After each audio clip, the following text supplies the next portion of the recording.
آج کی ویڈیو میں ہم آپ لوگوں کو قرآن پاک کی دو ایسی عظیم و شان سورہ سنانے والے ہیں، سورہ یاسین اور سورہ رحمان۔ اگر آپ ان دونوں سورتوں کو صرف ایک مرتبہ سن لیتے ہیں تو انشاءاللہ آپ کا ہر ایک بگڑا کام فوراً بن جائے گا۔ دوستوں، سورہ یاسین جسے قرآن کا دل کہا جاتا ہے اور سورہ رحمان جو روح کو سکون دیتی ہے، یہ ایسی سورتیں ہیں کہ اگر انہیں جس مقصد کے لیے بھی سن لیا جائے تو وہ مقصد، وہ کام فوراً پورا ہو جاتا ہے۔ جس گھر میں بھی ان سورتوں کی تلاوت سنی جاتی ہے اس گھر میں بے شمار رحمتیں اور برکتیں نازل ہوتی ہیں، اور اس گھر کے تمام لوگوں کو اللہ تبارک و تعالی ہر پریشانی، ہر مصیبت سے دور رکھتا ہے۔ اگر آپ لوگ سورہ یاسین اور سورہ رحمان کو روزانہ سننے کا معمول بنا لیں تو آپ کو کامیاب ہونے سے کوئی نہیں روک سکتا۔ اگر آپ کو لگتا ہے کہ لوگ آپ کے گھر یا کاروبار سے جلتے ہیں، بری نظر لگاتے ہیں یا رزق روزی کی تنگی ہے، تو آپ اپنے گھر یا دکان میں ان دونوں سورتوں کو چلا دیں۔ انشاءاللہ آپ کی دکان یا مکان سے بری نظر، جادو، جنات کا اثر یا بندش ختم ہو جائے گی اور دولت میں بے پناہ اضافہ ہوگا۔ دوستوں، آپ کو اسے پڑھنا نہیں ہے، صرف سننا ہے، لیکن سننے کی کچھ شرطیں ہیں۔ پہلی شرط، اگر آپ نے اسے سننا شروع کیا ہے تو آپ اسے ادھورا چھوڑ کر نہیں جائیں گے، کیونکہ جس طرح اسے سننے سے بگڑے کام بنتے ہیں اسی طرح ادھورا چھوڑنے سے نقصان بھی ہو سکتا ہے۔ دوسری شرط، یہ قرآن پاک کی بہت ہی مبارک سورتیں ہیں۔ اگر آپ قرآن پاک سے محبت کرتے ہیں تو اس ویڈیو کو ابھی لائک کر دیجئے۔ میں اللہ تبارک و تعالی کی بارگاہ میں دعا کرتا ہوں، یا اللہ، جن لوگوں نے بھی سورہ یاسین اور سورہ رحمان کو مکمل سنا ہے اور اس ویڈیو کو لائک کیا ہے، اپنی رحمت سے ان کی تمام پریشانیوں کو دور فرما دے، ان کے بگڑے کاموں کو بنا دے اور ان کی جائز حاجتوں کو قبول فرما، آمین۔ دوستوں، کمنٹ میں آمین ضرور لکھیں، کیا پتہ کس کی زبان سے نکلا ہوا آمین اللہ پاک قبول فرما لے۔ اب آپ اپنے مقصد کو دل میں رکھ کر ان سورتوں کو سن لیجئے۔ بسم اللہ الرحمن الرحیم، یاسین والقرآن الحکیم، انک لمن المرسلین علی صراط مستقیم، تنزیل العزیز الرحیم، لتنذر قوما ما انذر آباؤهم فهم غافلون، لقد حق القول على أكثرهم فهم لا يؤمنون، إنا جعلنا في أعناقهم أغلالا فهي إلى الأذقان فهم مقمحون، وجعلنا من بين أيديهم سدا ومن خلفهم سدا فأغشيناهم فهم لا يبصرون، وسواء عليهم أنذرتهم أم لم تنذرهم لا يؤمنون، إنما تنذر من اتبع الذكر وخشي الرحمن بالغيب، فبشره بمغفرة وأجر كريم، إنا نحن نحيي الموتى ونكتب ما قدموا وآثارهم، وكل شيء أحصيناه في إمام مبين، واضرب لهم مثلا أصحاب القرية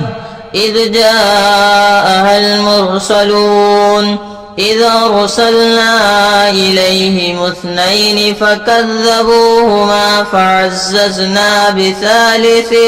فقالوا إنا إليكم مرسلون، قالوا ما أنتم إلا بشر مثلنا وما أنزل الرحمن من شيء إن أنتم إلا تكذبون، قالوا ربنا يعلم إنا إليكم لمرسلون وما علينا إلا البلاغ المبين، قالوا إنا تطيرنا بكم لئن لم تنتهوا لنرجمنكم وليمسنكم منا عذاب أليم قالوا طائركم معكم أئن ذكرتم بل أنتم قوم مسرفون وجاء من أقصى المدينة رجل يسعى قال يا قوم اتبعوا المرسلين اتبعوا من لا يسألكم أجرا وهم مهتدون وما لي لا أعبد الذي فطرني وإليه ترجعون أأتخذ من دونه آلهة إن يردني الرحمن بضر لا تغن عني شفاعتهم شيئا ولا ينقذون إني إذا لفي ضلال مبين إني آمنت بربكم فاسمعون قيل ادخل الجنة قال يا ليت قومي يعلمون بما غفر لي ربي وجعلني من المكرمين وما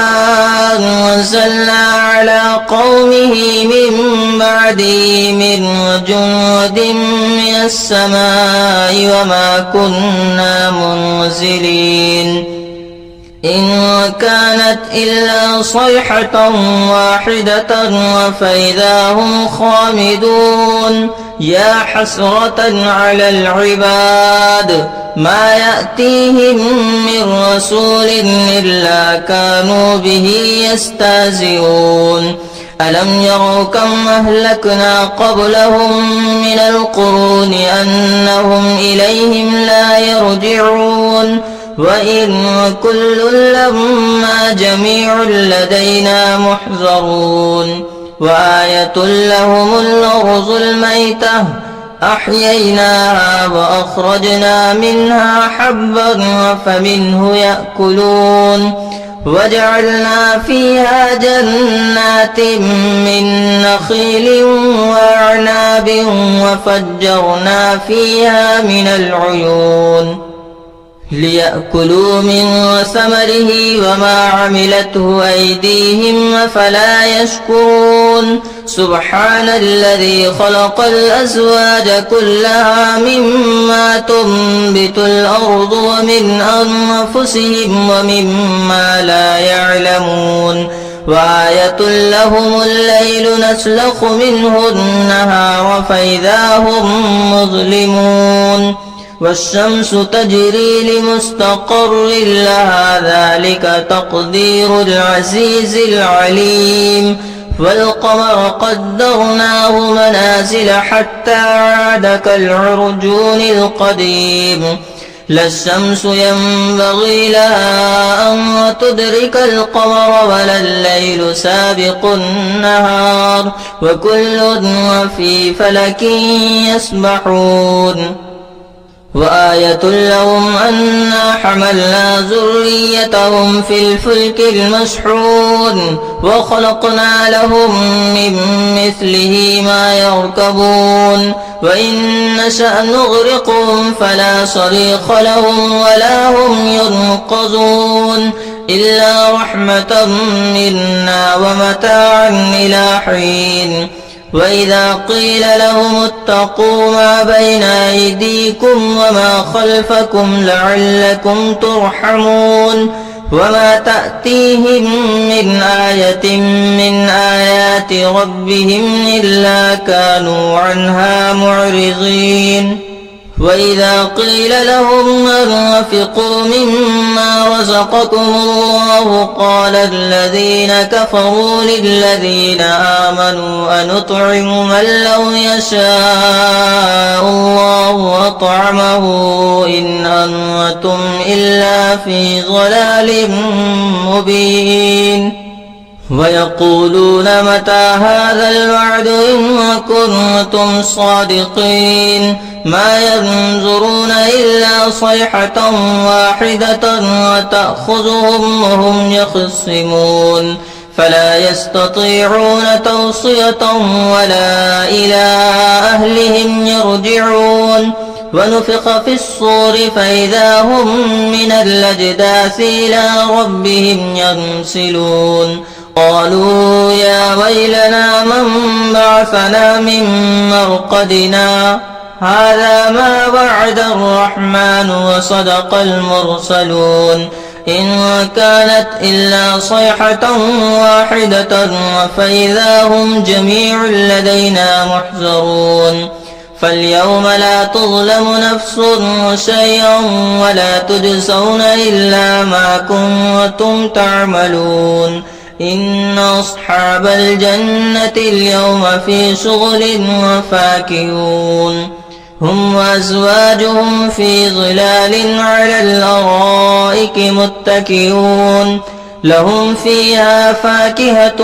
ولهم ما يدعون سلام قولا من رب رحيم وامتازوا اليوم أيها المجرمون ألم أعهد إليكم يا بني آدم ألا تعبدوا الشيطان إنه لكم عدو مبين وأن اعبدوني هذا صراط مستقيم ولقد أضل منكم جبلا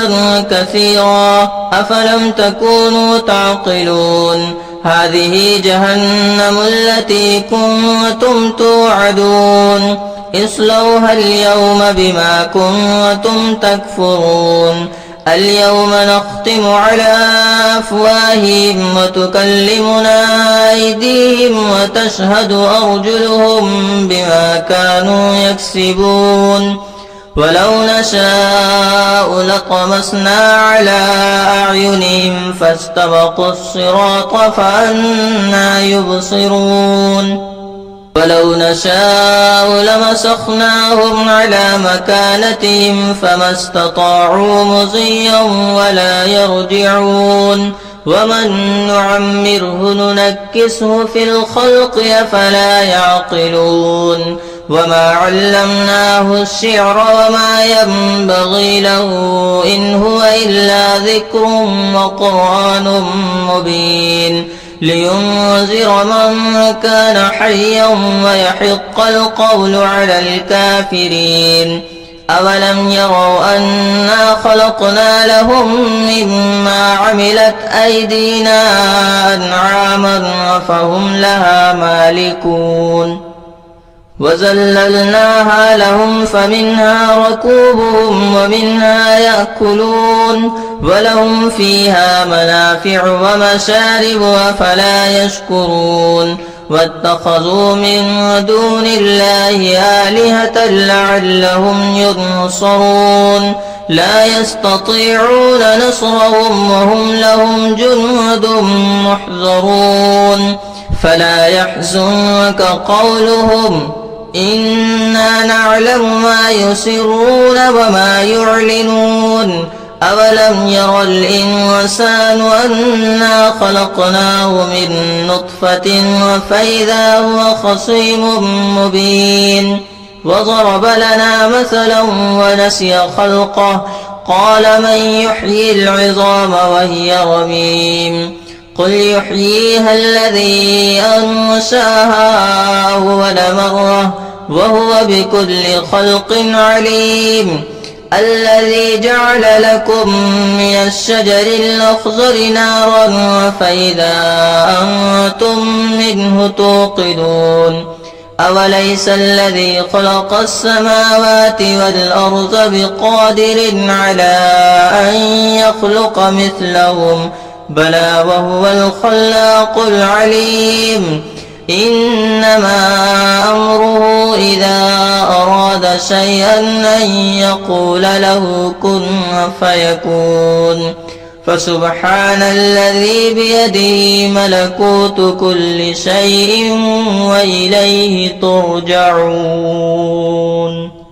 بسم الله الرحمن الرحيم الرحمن علم القرآن خلق الإنسان علمه البيان الشمس والقمر بحسبان والنجم والشجر يسجدان والسماء رفعها ووضع الميزان ألا تطغوا في الميزان وأقيموا الوزن بالقسط ولا تخسروا الميزان والأرض وضعها للأنام فيها فاكهة والنخل ذات الأكمام والحب ذو العصف والريحان فبأي آلاء ربكما تكذبان خلق الإنسان من صلصال كالفخار وخلق الجان من مارج من نار فبأي آلاء ربكما تكذبان رب المشرقين ورب المغربين فبأي آلاء ربكما تكذبان مرج البحرين يلتقيان بينهما برزخ لا يبغيان فبأي آلاء ربكما تكذبان يخرج منهما اللؤلؤ والمرجان فبأي آلاء ربكما تكذبان وله الجوار المنشآت في البحر كالأعلام فبأي آلاء ربكما تكذبان كل من عليها فان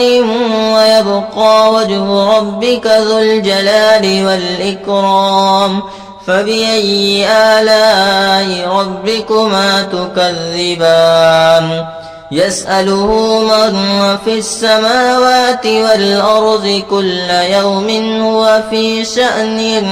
فبأي آلاء ربكما تكذبان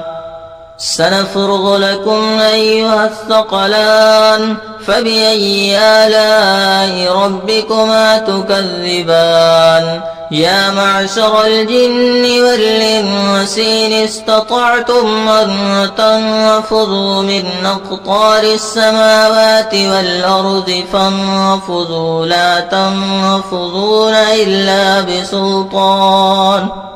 فبأي آلاء ربكما تكذبان يرسل عليكما شواظ من نار ونحاس فلا تنتصران فبأي آلاء ربكما تكذبان فإذا انشقت السماء فكانت وردة كالدهان فبأي آلاء ربكما تكذبان فيومئذ لا يسأل عن ذنبه إنس ولا جان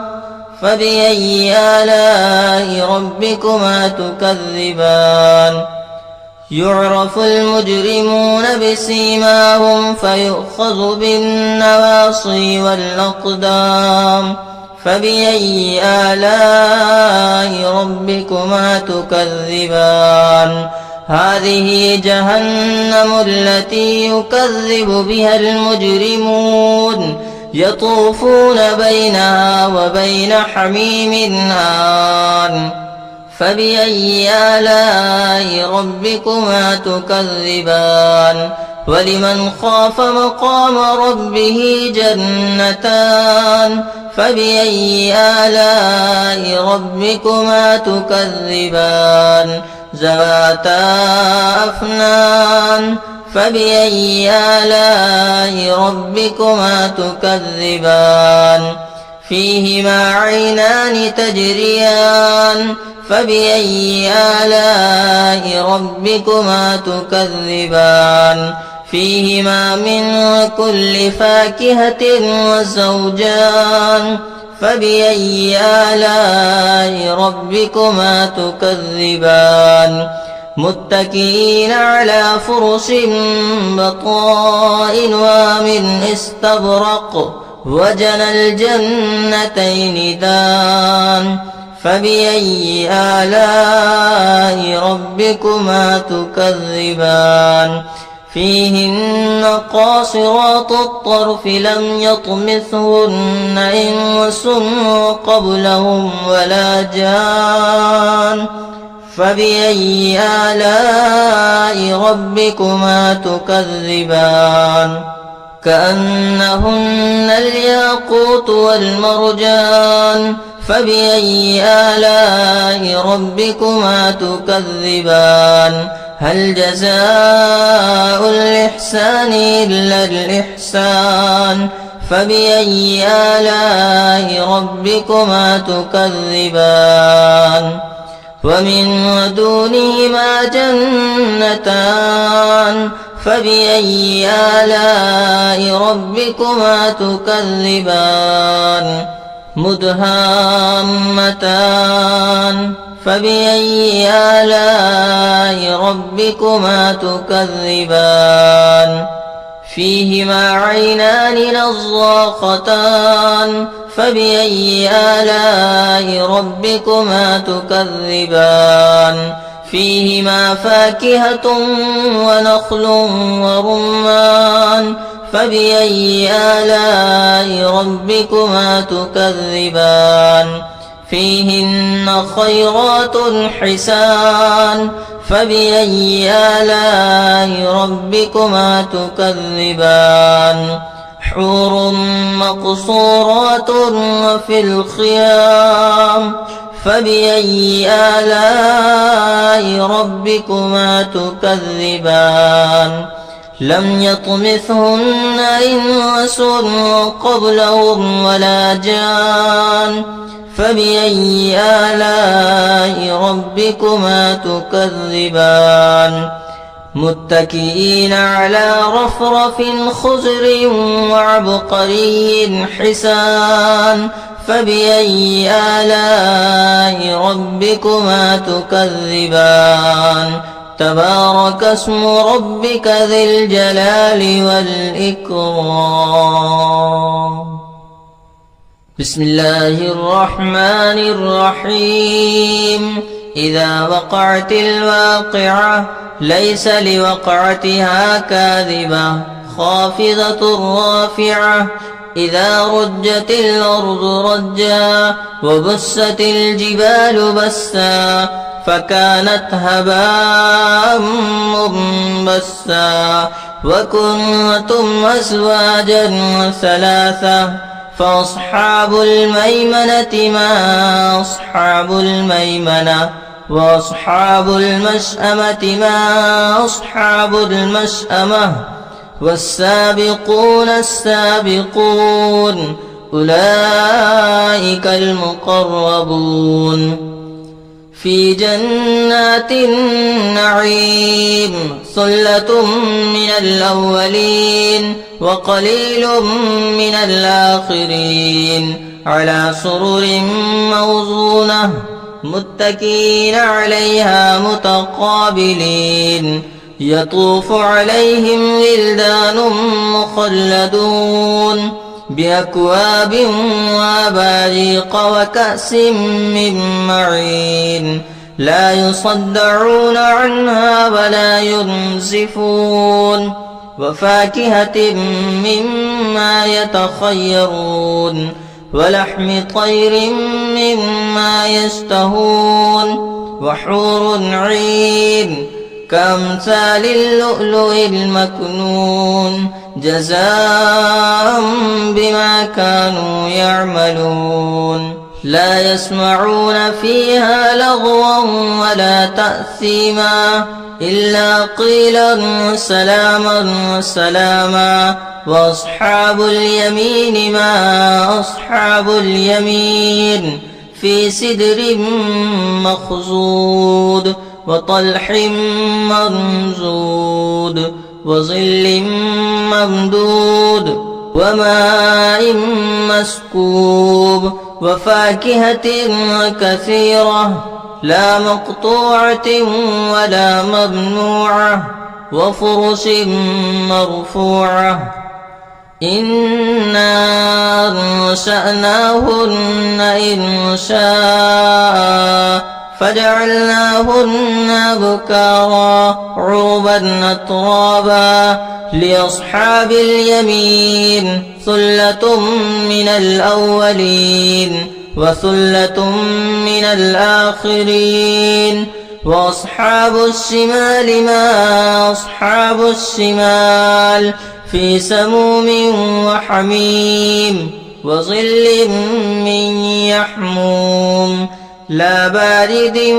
ولا كريم إنهم كانوا قبل ذلك مترفين وكانوا يصرون على الحنث العظيم وكانوا يقولون أئذا متنا وكنا ترابا وعظاما أئنا لمبعوثون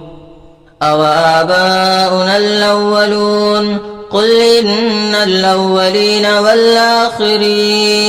لمجموعون إلى ميقات يوم معلوم ثم إنكم أيها الضالون المكذبون لآكلون من شجر من زقوم فمالئون منها البطون فشاربون عليه من الحميم فشاربون شرب الهيم هذا نزلهم يوم الدين نحن خلقناكم فلولا تصدقون أفرأيتم ما تمنون أأنتم تخلقونه أم نحن الخالقون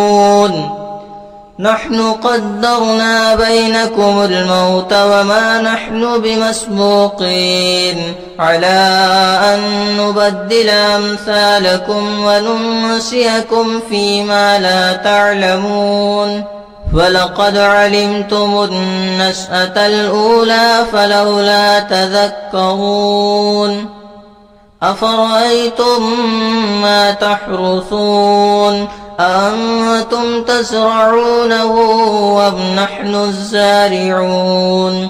لو نشاء لجعلناه حطاما فظلتم تفكهون إنا لمغرمون بل نحن محرومون أفرأيتم الماء الذي تشربون أأنتم أنزلتموه من المزن أم نحن المنزلون لو نشاء لجعلناه جاجا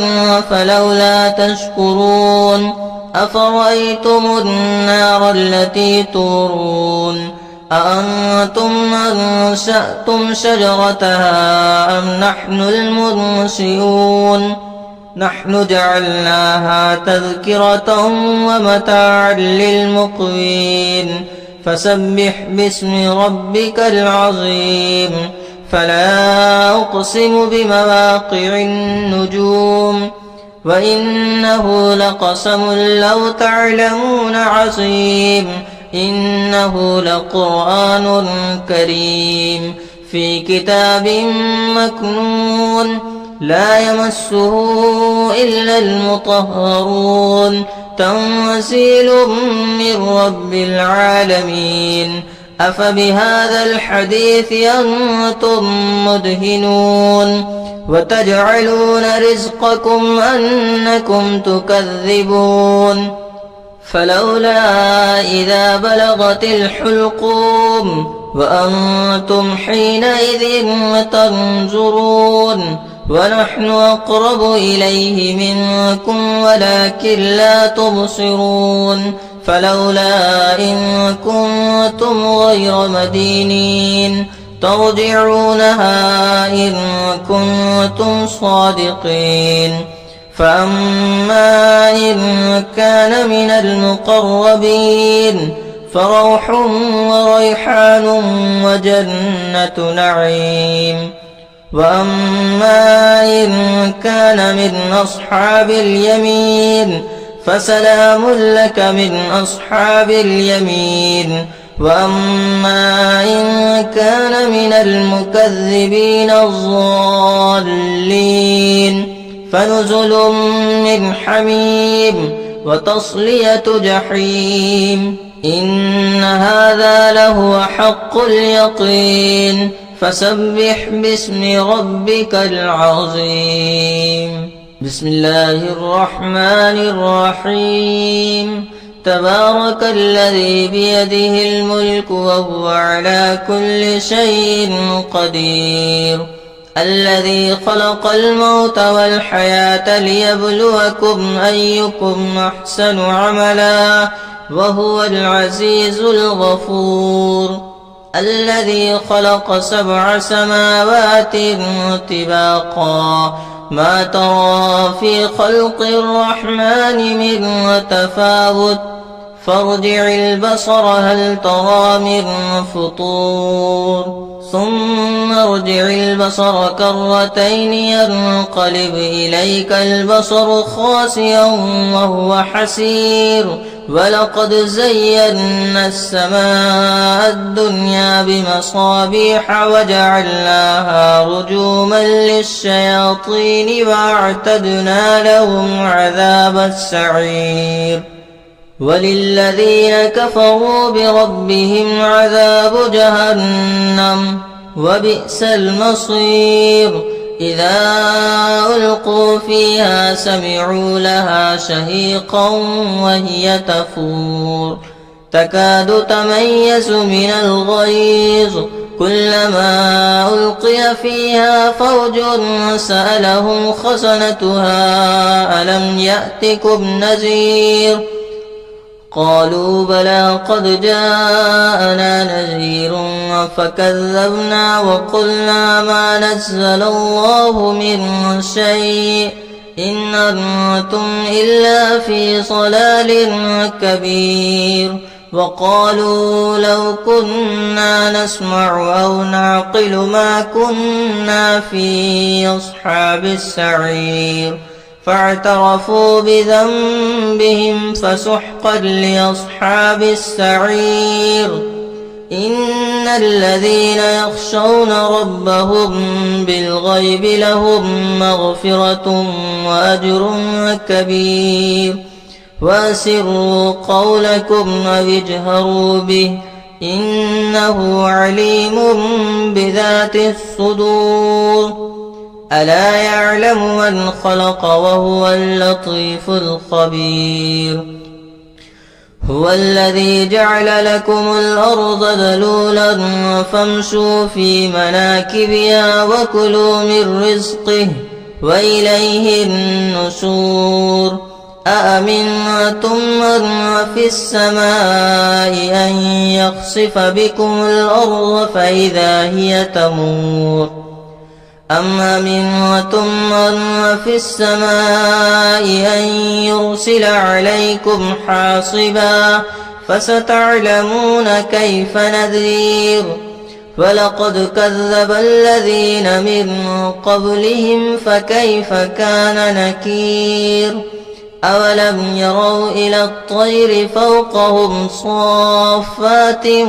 ويقبضن ما يمسكهن إلا الرحمن إنه بكل شيء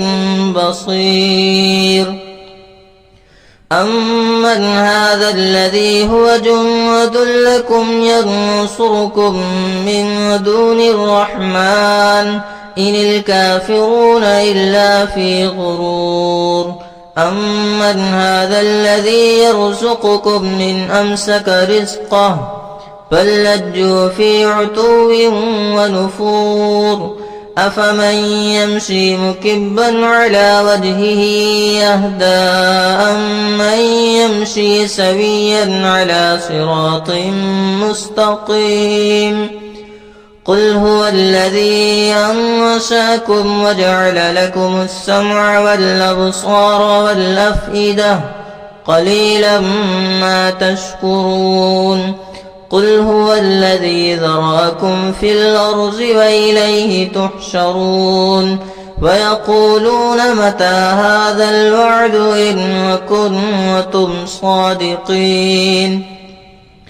قل إنما العلم عند الله وإنما أنا نذير مبين فلما رأوه زلفة وسيئت وجوه الذين كفروا وقيل هذا الذي كنتم به تدعون قل أرأيتم إن أهلكني الله ومن معي أو رحمنا فمن يجير الكافرين من عذاب أليم قل هو الرحمن آمنا به وعليه توكلنا فستعلمون من هو في ضلال مبين قل أرأيتم إن أصبح ماؤكم غورا فمن يأتيكم بماء معين بسم الله الرحمن الرحيم ياسين والقرآن الحكيم إنك لمن المرسلين على صراط مستقيم تنزيل العزيز الرحيم لتنذر قوما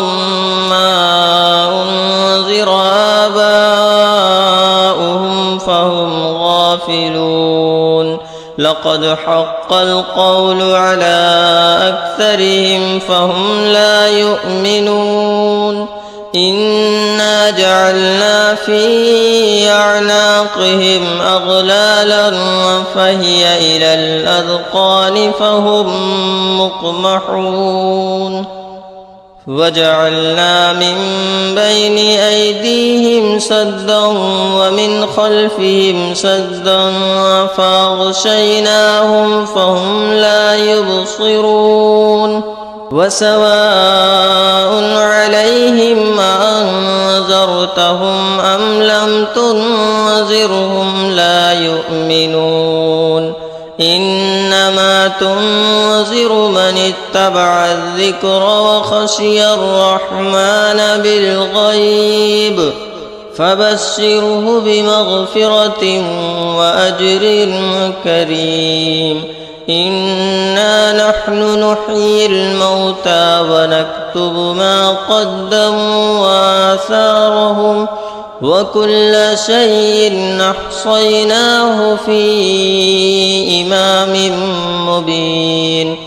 واضرب لهم مثلا أصحاب القرية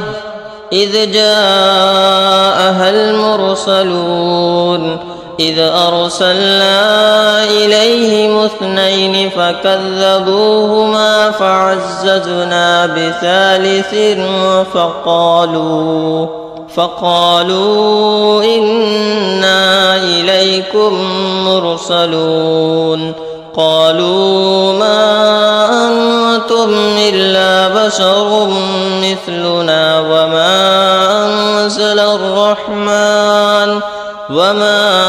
أنزل الرحمن من شيء إن أنتم إلا تكذبون قالوا ربنا يعلم إنا إليكم لمرسلون وما علينا إلا البلاغ المبين قالوا إنا تطيرنا بكم لئن لم تنتهوا لنرجمنكم وليمسنكم منا عذاب أليم قالوا طائركم معكم أئن ذكرتم بل أنتم قوم مسرفون وجاء من أقصى المدينة رجل يسعى قال يا قوم اتبعوا المرسلين اتبعوا من لا يسألكم أجرا وهم مهتدون وما لي لا أعبد الذي فطرني وإليه ترجعون أأتخذ من دونه آلهة إن يردني الرحمن بضر لا تغن عني شفاعتهم شيئا ولا ينقذون إني إذا لفي ضلال مبين إني آمنت بربكم فاسمعون قيل ادخل الجنة قال يا ليت قومي يعلمون بما غفر لي ربي وجعلني من المكرمين وما أنزلنا على قومه من بعده من جند من السماء وما كنا منزلين إن كانت إلا صيحة واحدة فإذا هم خامدون يا حسرة على العباد ما يأتيهم من رسول إلا كانوا به يستهزئون ألم يروا كم أهلكنا قبلهم من القرون أنهم إليهم لا يرجعون وإن كل لما جميع لدينا محضرون وآية لهم الأرض الميتة أحييناها وأخرجنا منها حبا فمنه يأكلون وجعلنا فيها جنات من نخيل وأعناب وفجرنا فيها من العيون ليأكلوا من ثمره وما عملته أيديهم أفلا يشكرون سبحان الذي خلق الأزواج كلها مما تنبت الأرض ومن أنفسهم ومما لا يعلمون وآية لهم الليل نسلخ منه النهار فإذا هم مظلمون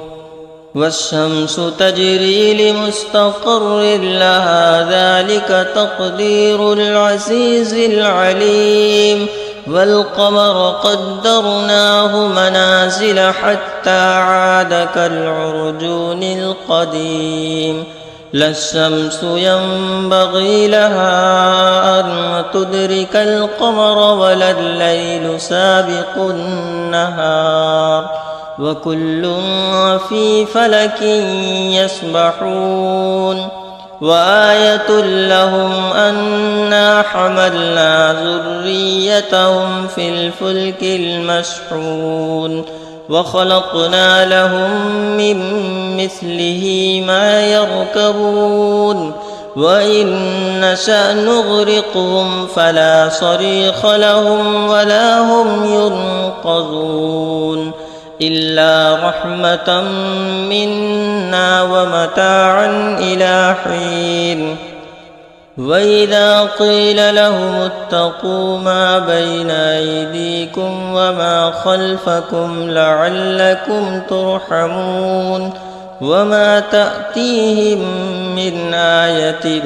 من آيات ربهم إلا كانوا عنها معرضين وإذا قيل لهم أنفقوا مما رزقكم الله قال الذين كفروا للذين آمنوا أنطعم من لو يشاء الله أطعمه إن أنتم إلا في ضلال مبين ويقولون متى هذا الوعد إن كنتم صادقين ما ينظرون إلا صيحة واحدة تأخذهم وهم يخصمون فلا يستطيعون توصية ولا إلى أهل ربهم يرجعون ونفخ في الصور فإذا هم من الأجداث إلى ربهم ينسلون قالوا يا ويلنا من بعثنا من مرقدنا هذا ما وعد الرحمن وصدق المرسلون إن كانت إلا صيحة واحدة فإذا هم جميع لدينا محضرون فاليوم لا تظلم نفس شيئا ولا تجزون إلا ما كنتم تعملون إن أصحاب الجنة اليوم في شغل فاكهون هم وأزواجهم في ظلال على الأرائك متكئون لهم فيها فاكهة ولهم ما يدعون سلام قولا من رب رحيم وامتازوا اليوم أيها المجرمون ألم أعهد إليكم يا بني آدم ألا تعبدوا الشيطان إنه لكم عدو مبين وأن اعبدوني هذا صراط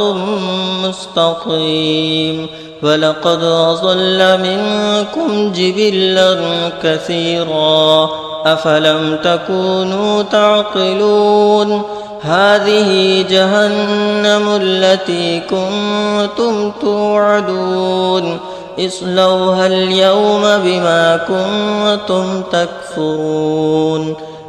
اليوم نختم على أفواههم وتكلمنا أيديهم وتشهد أرجلهم بما كانوا يكسبون ولو نشاء لطمسنا على أعينهم فاستبقوا الصراط فأنى يبصرون ولو نشاء لمسخناهم على مكانتهم فما استطاعوا مضيا ولا يرجعون ومن نعمره ننكسه في الخلق أفلا يعقلون وما علمناه الشعر وما ينبغي له إن هو إلا ذكر وقرآن مبين لينذر من كان حيا ويحق القول على الكافرين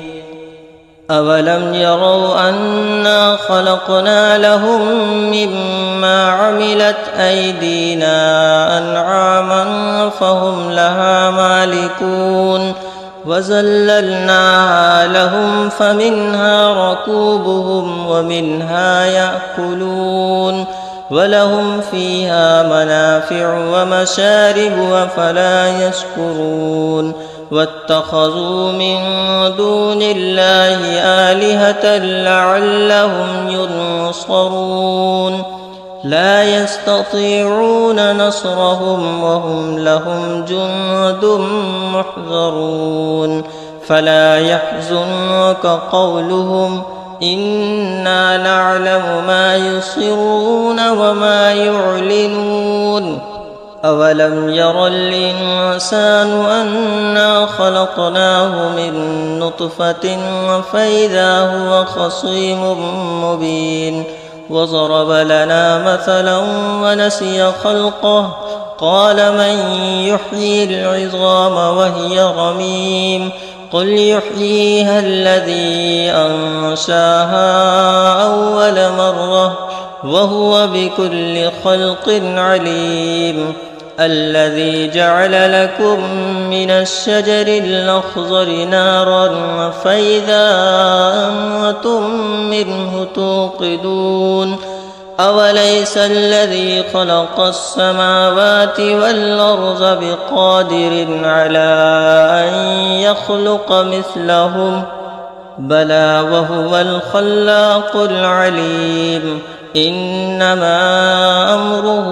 إذا أراد شيئا أن يقول له كن فيكون فسبحان الذي بيده ملكوت كل شيء